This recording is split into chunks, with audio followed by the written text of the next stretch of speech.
ഇപ്പോഴെപ്പോഴും സ്തുതിയായിരിക്കട്ടെ. അച്ഛോ എന്നെ ഒതുങ്ങി നിന്നോ കർത്താവേ, ബ്രേക്ക് വർഷാപ്പില പിടിപ്പിക്കൂ. എന്റെ കല്യാണമാണ്. സന്തോഷം. കുടുംബസമേതം വരണം.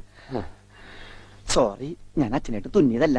ഞാനൊരു തയ്യക്കടക്കാരനല്ലേ, അറിവില്ലായ്മ കൊണ്ട് പറഞ്ഞതാ. അതിനെന്താ, അതത്രയ്ക്ക് മോശപ്പെട്ട പണിയാണോ? നീ തുണിക്കഷ്ണങ്ങൾ കൂട്ടി തയ്ക്കുന്നു, ഞാൻ അറ്റുപോയ ബന്ധങ്ങൾ കൂട്ടിച്ചേർക്കൂ. അണ്ണാച്ചി ക്ഷമിക്കൂ, നിങ്ങളുടെ ഭാഷയിലെ പല വാക്കുകളും അവന് തെറിയാണ്. അത് കേട്ടാൽ അവൻ അടിച്ചു പോകും. കർത്താവിന്റെ നാമത്തിൽ ബാക്കി പറയരുത്. അച്ഛാ, ദേ കണ്ടോ പച്ച കുത്തിയത്? അച്ഛാ പച്ച, ഈ അച്ഛൻ അച്ഛന്റെ അച്ഛനാണ് അച്ഛാ. നിന്റെ എല്ലുണ്ടോടാ? കത്തിയുണ്ട്, കത്തി. കത്തിക്കണ്ട, കത്തിക്കും ഞാൻ. ഇരിക്കൂ, സമാധാനമായിരിക്കൂ.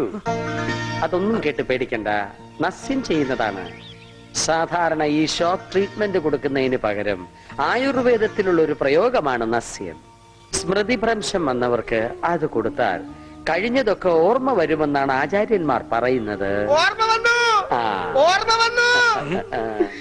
എനിക്ക് എല്ലാം ഓർമ്മ വന്നു. കഴിഞ്ഞ ജന്മത്തിൽ നടന്ന എല്ലാ സംഭവങ്ങളും എനിക്ക് ഒറ്റയടിക്ക് ഓർമ്മ വന്നു.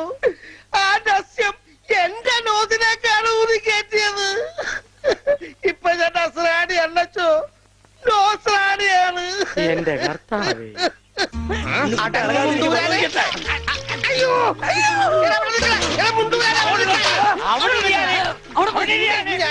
അവിടെ ഇരിക്കുക.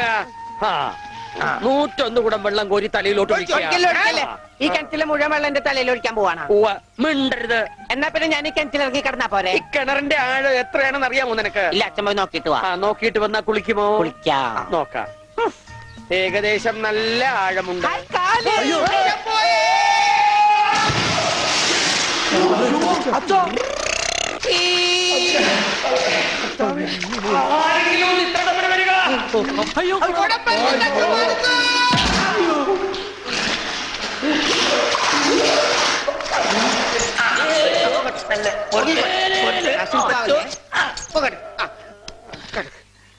അനങ്ങല്ലേ, ഈ മൺകിരിയുടെ തലേന്ന് ഒന്ന് ഊരിക്കോട്ടെ.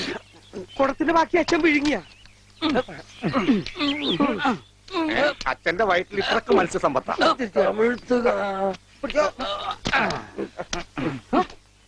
IAS കസേര അങ്ങനെയുള്ള ചേട്ടൻ എന്നെ തെറ്റിദ്ധരിക്കണം. എനിക്ക് ചേട്ടനോട് മാപ്പ് പറയണം. ചേട്ടന്റെ കാല് വേണ്ട.